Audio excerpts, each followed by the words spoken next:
பருவமழை தீவிரமடைந்ததோடு மலைச்சரிவு பீதியில் மூணார் கேப் சாலை உள்ளது. முன் வருடங்களில் பலமுறை கல்லும் மண்ணும் சாலையில் விழுந்து போக்குவரத்து தடை ஏற்பட்டிருந்தது.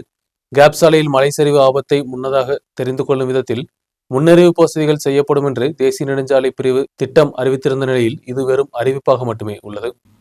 2017 தேசிய நெடுஞ்சாலை வேலைகள் தொடங்கிய பின்பு இதுவரை சிறியதும் பெரியதுமான 8 மண் சரிவுகள் கேப் சாலையில் ஏற்பட்டுள்ளது. சில வாரங்களுக்கு முன்பு வேனல் மழையிலும் மண்ணும் பெரிய பாறை கல்லுகளும் சாலையில் விழுந்தது. மண் சரிவு ஏற்பட்டால் தேசிய நெடுஞ்சாலை வழியாக போக்குவரத்து பல நாட்கள் தடைபடும். இந்த பகுதியில் ஆபத்து வாய்ப்பை குறைக்க நவீன வசதிகளுடன் கூடிய முன்னறிவிப்பு வசதிகள் ஏற்படுத்தப்படும் என்று 2 வருடங்களுக்கு முன்பு தேசிய நெடுஞ்சாலை அதிகாரிகள் அறிவித்த போதும் இதுவரை നടപടി എടുക്കவில்லை. ഇവിടുത്തെ NH-കാർ നേരത്തെ പറഞ്ഞത് ഇവിടെ മണ്ണിൽ ഇടിച്ചൽ ഉണ്ടാകുന്ന മുമ്പ് നമുക്ക് അറിയാൻ വേണ്ടി ഒരു മെഷീൻ ഫിറ്റ് ചെയ്യാനാണ് അവരൊക്കെ പറഞ്ഞത്. അത് ജില്ലാ കളക്ടർ നേതൃത്വത്തിൽ അതൊക്കെ പറഞ്ഞ് ഈ മണ്ണിടിച്ചൽ ഉണ്ടാകുന്ന മുമ്പ് നമുക്കൊക്കെ എല്ലാവർക്കും അറിയിപ്പൊക്കെ കിട്ടും.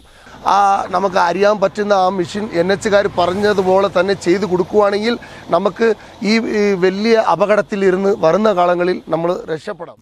மழைக்காலமானால் உயிரை பணயம் வைத்துதான் இதுவழியாக வாகனம் ஓட்ட வேண்டிய நிலை உள்ளதாக டாக்ஸி ஓட்டுநர்களும் தெரிவித்துள்ளனர். ഒരു ആശുപത്രി കേസാണെങ്കിലും ചിന്നക്കാലിനെ സംബന്ധിച്ച് നിങ്ങൾക്ക് നമ്മൾ GH-ക്കാണ് പോകുന്നത്. ഒരു പ്രസവ കേസാണെങ്കിലോ ഒരു ചെറിയ എന്തെങ്കിലും സാധനം പറ്റിയാലും ആശുപത്രി പെരിയാനിലിരുന്ന് മൂന്നാർക്ക് പോകുന്നത് ഈ വഴിക്കാണ് പോകുന്നത്. ഞങ്ങൾക്ക് ഈ വഴി ഇല്ലെങ്കിൽ വേറെ മാർഗം 10-50 കിലോമീറ്റർ ചുറ്റാണ് ഞങ്ങൾ മൂന്നാറിലേക്ക് എത്തുന്നത്. അപ്പോൾ ചിന്നക്കാലിനെ സംബന്ധിച്ചെന്ന് പറഞ്ഞാൽ ഈ റോഡ് നമുക്ക് ടൂറിസ്റ്റ് വരുന്നവരെ അവർക്ക് വരെ ബാധിക്കുകയാണ്. ഏன்னா മണ്ണിടിച്ചിൽ വരുമ്പോൾ ഈ കല്ലൊക്കെ വന്ന് ചിലപ്പോൾ വണ്ടി റണ്ണിങ്ങിലേക്കുമ്പോൾ ഇടിച്ച് കല്ല് വന്ന് വീണ് കഴിഞ്ഞാൽ അവർക്കും ബാധയാണ്, ഞങ്ങൾക്ക് ഇവിടെ ഉള്ളവർക്കും ബാധയാണ്. അപ്പോൾ എന്നെ എത്ര ആ മെഷീനൊന്ന് സംഘടിപ്പിക്കുകയാണെങ്കിൽ അത്രയും ആൾക്കാർക്ക് സുരക്ഷിതയാണ്.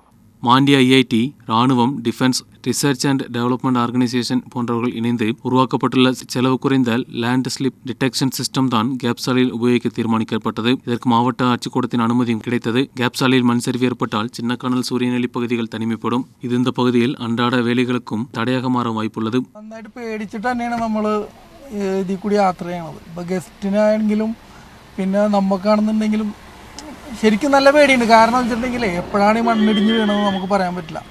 അത് മഴക്കാലമായി കഴിഞ്ഞിട്ടുണ്ടെന്നുണ്ടെങ്കിൽ പ്രത്യേകിച്ച് അറിയാലോ നിങ്ങൾക്ക്, ഈ മലയുടെ സൈഡും പിന്നെ ഇപ്പുറത്ത് കൊക്കയും ഇപ്പുറവും മലയും അവിടുന്ന് എപ്പിടിഞ്ഞ് വീണ് കഴിഞ്ഞിട്ടുണ്ടെങ്കിൽ വലിയൊരു അപകടമാണ് ഉണ്ടാകാൻ പോണത്.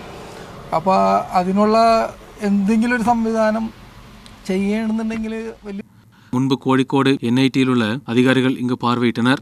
ஆபத்து வாய்ப்புள்ள பாறைகளை உடைத்து நீக்கி காங்கிரீட் உபயோகித்து பலப்படுத்த வேண்டும் என்ற உத்தரவும் கொடுக்கப்பட்டது. இதிலும் தொடர் நடவடிக்கைகள் எடுக்கவில்லை. நியூஸ் பியூரோ, ராஜகுமாரி.